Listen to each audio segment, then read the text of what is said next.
This episode of Rick and Rick is brought to you by Taskin, the first name in ultra-stylish, premium-quality travel gear like the Taskin Denali 4-wheel carry-on, featuring a sleek, jet black exterior, distinctive matte finish, exceptionally smooth rubberized wheels, and compact, lightweight form factor. Taskin Denali is one of the most stylish and versatile carry-ons anywhere. Save 30% on your next purchase when you use the promo code R&R Take 30. That's R&R Take 30 at TaskinSF.com. Next up on an all-new Rick and Rick. Did Grand Theft Auto 6 really just hit $3 billion in pre-orders? Man, how did Five Guys manage to bag some backlash over its fry cups? And what made Ferrari think the Luce was its lucky number? Plus, loaded questions and a whole lot more. And it all starts right here, right now. On the one show where nobody counts their Ricks before they're hatched. And everybody rules the world. Welcome one and all to Rick and Rick Rule the World. I'm Rick Matheson, and I am joined, as always, by my good pal, Rick Wooten. How you doing, Rick? I'm good. Good, because we need you at full throttle as we do that thing we do here at the intersection of marketing, media, tech, and pop culture. Starting off with our top story.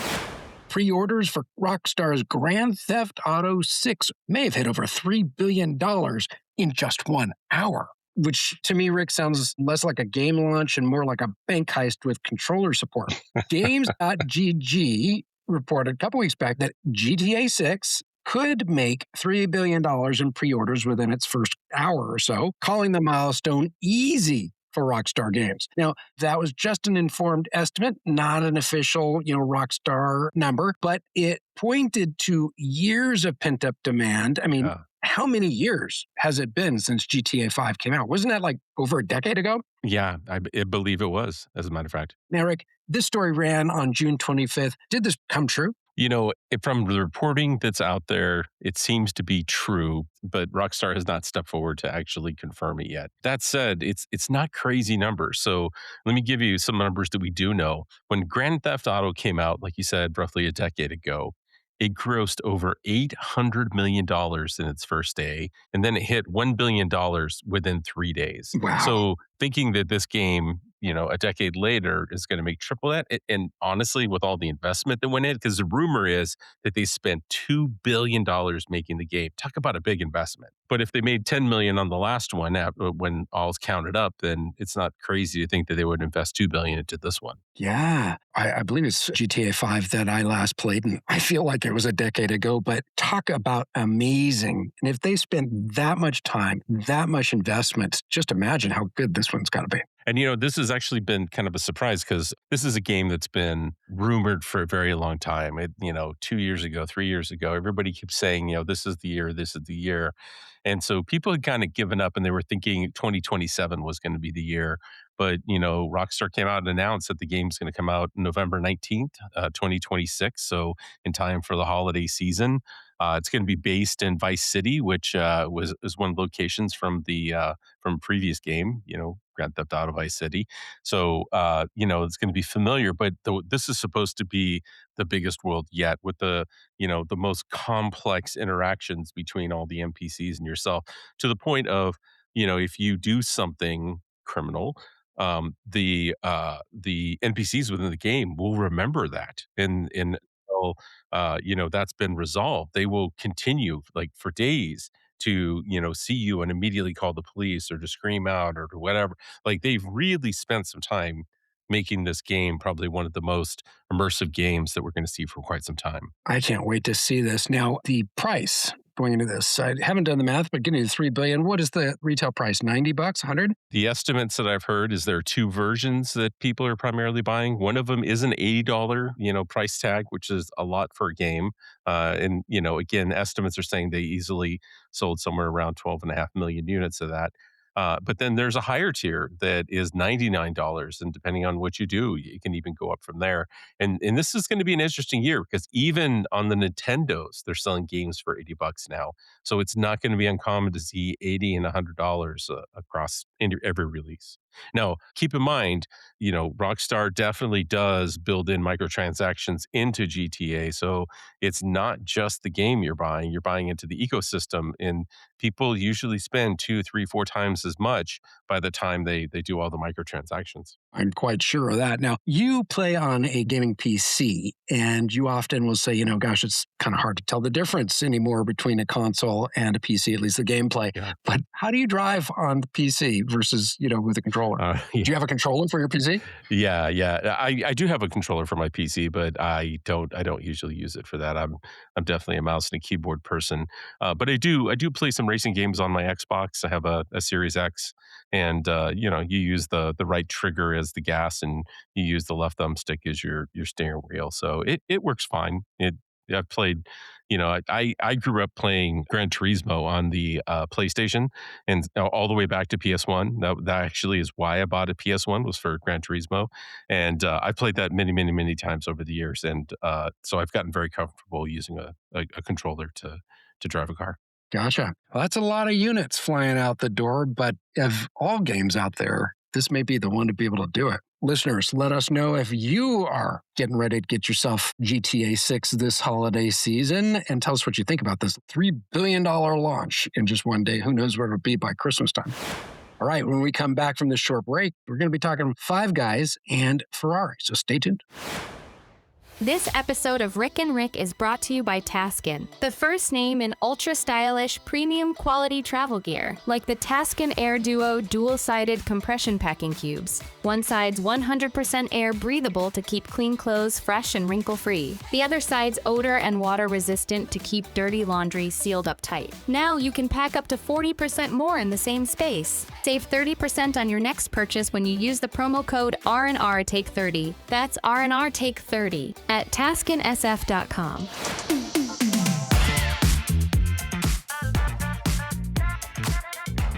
And welcome back to Rick and Rick Rule the World. Rick Matheson and Rick Wooten. And it's time for the good, the bad, and the marketing. First up, the brand that always seemed to bring spark to midlife crises has decided to hit the snooze button with its new EV. That's right, Ferrari has launched an electric car, and its fans have reacted like somebody spilled oat milk in the Vatican. According to Edmunds, Ferrari is admitting that the backlash to its first EV, the $640,000 Luce, was bigger than they expected. The car was designed by Love From, which is led by former Apple designer Johnny Ives, and Ferrari says its unusual exterior was somehow intentional. Yeah, I can kind of see, a little bit of the Apple design philosophy integrated into the car. But I do have to say, I'm not a fan. This isn't an electric Ferrari to me, and it's certainly not worth the price tag. I was just stunned. I mean, it's got some chops. It's got 1,000 horsepower. It's supposed to have decent range and supposed to drive amazing, but I can get all that for about $150,000 from a Tesla Plaid. So I don't know. I'm not super stoked about this car. And to be honest with you, I've been reading car forums, and I have to say they have done some damage to the brand. And I don't think they expected the type of backlash that they've gotten out of this car. And basically people saying that they've lost their way, the Ferrari essence is gone, that Enzo would be turning over in his grave. Like, Yeah.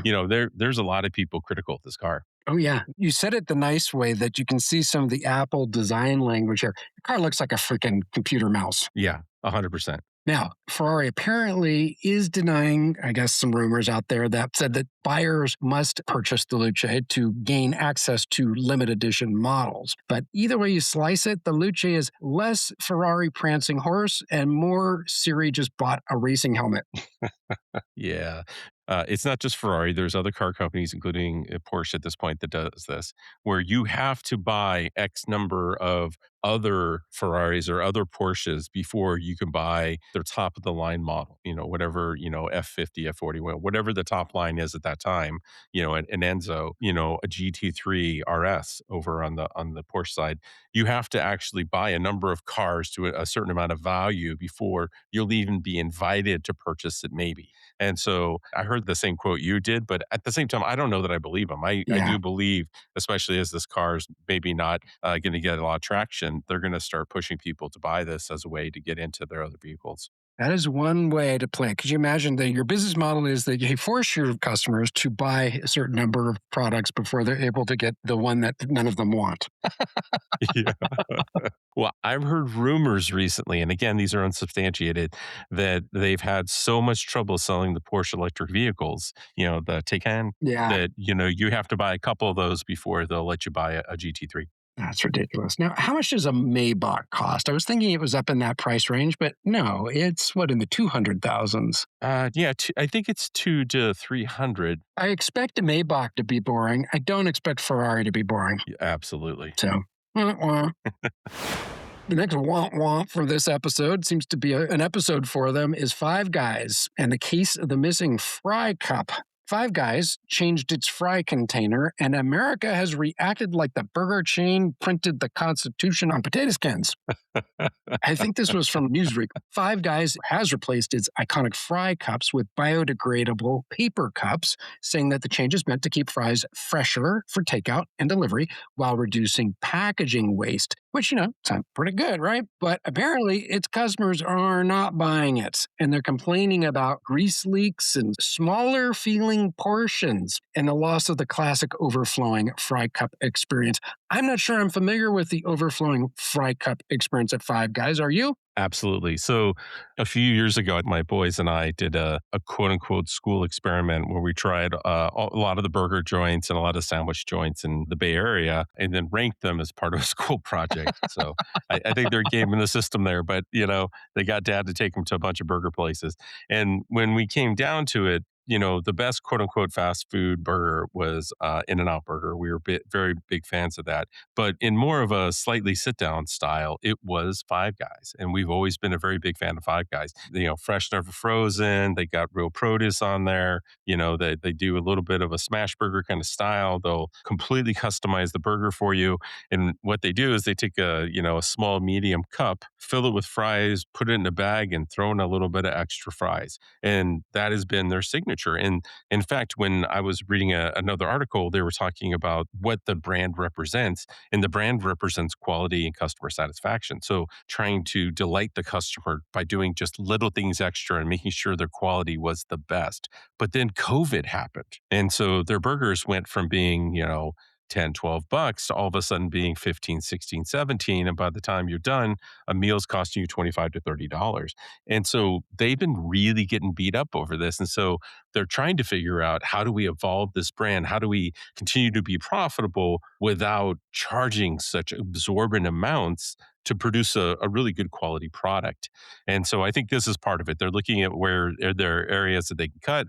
One of those is this cup, which honestly, I think this is completely overblown and people are making way too big of a deal out of it. Yeah. It's coming back to me. Did we go there the last time I was down at your house? I think it is, actually. Yeah, that's pretty damn good. Now, Five Guys does say the portions and extra scoops have not changed. Well, but the thing is, and this is the part where I'm going to defend Five Guys because they always overflowed the fries anyway. So it was really just a bunch of fries laying in the bottom of your bag. Like we would get one small and four of us would share it. I don't think any of that is different. It's just that they put a different cup in there. I wish they could figure out how to control the costs a little bit better without compromising the quality too much, because I do have to admit, I don't go there nearly as much simply because it is so expensive. Yeah, seriously. It is getting out of control, folks. You know what else is out of control is our next segment, because it is time to play Loaded Questions. It's our multiple choice quiz game that tests your knowledge about recent developments at the intersection of marketing, media, tech, and pop culture. So don't go anywhere. Hey, Rick and Rick Nation, don't forget to check out our website at rickandrick.com. It's double the Rick in just one click at rickandrick.com.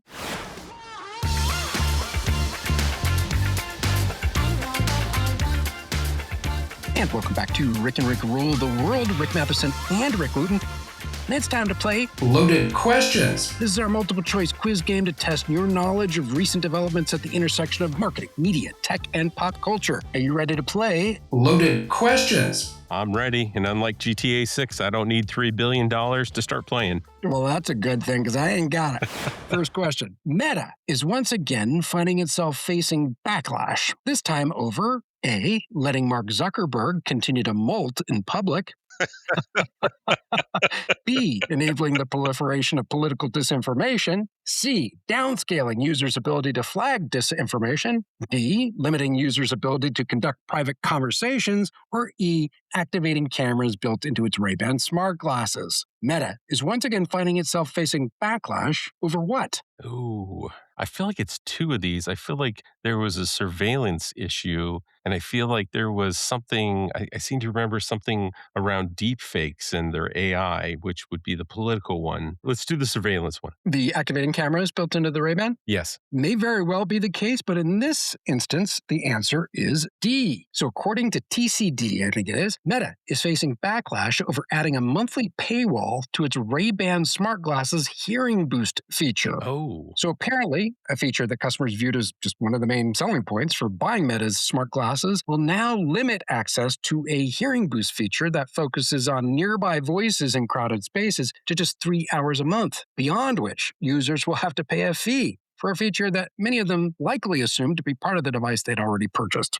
So it's ticked off a lot of people. But you know what? We were just talking about how companies are launching products and then you have to subscribe to every freaking capability or feature that it has. That's right. I mean, you gotta pay your monthly bill in order to use your ice maker now. Yeah, it's ridiculous. If that's like a key feature you bought it for, I mean, I think that's terrible. Yeah, you're pretty much just getting a pair of stupid-looking glasses, and then you got to pay to use them in any interesting way. Yeah.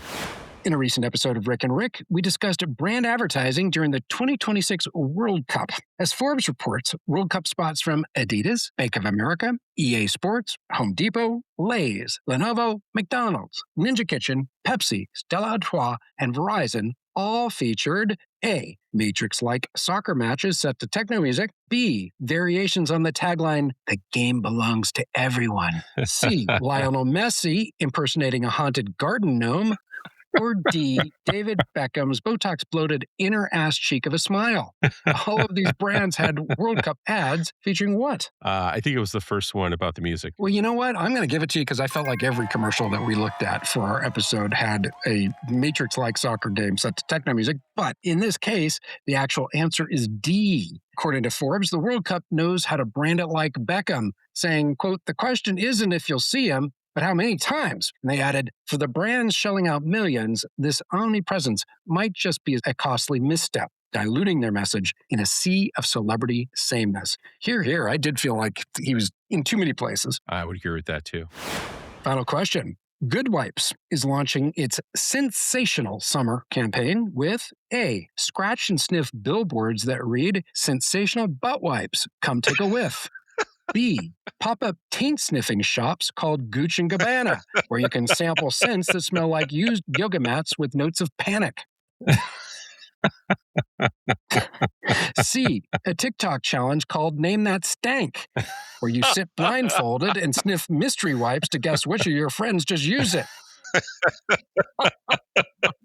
Or D, a new TV tagline that reads, "You deserve a good poop today."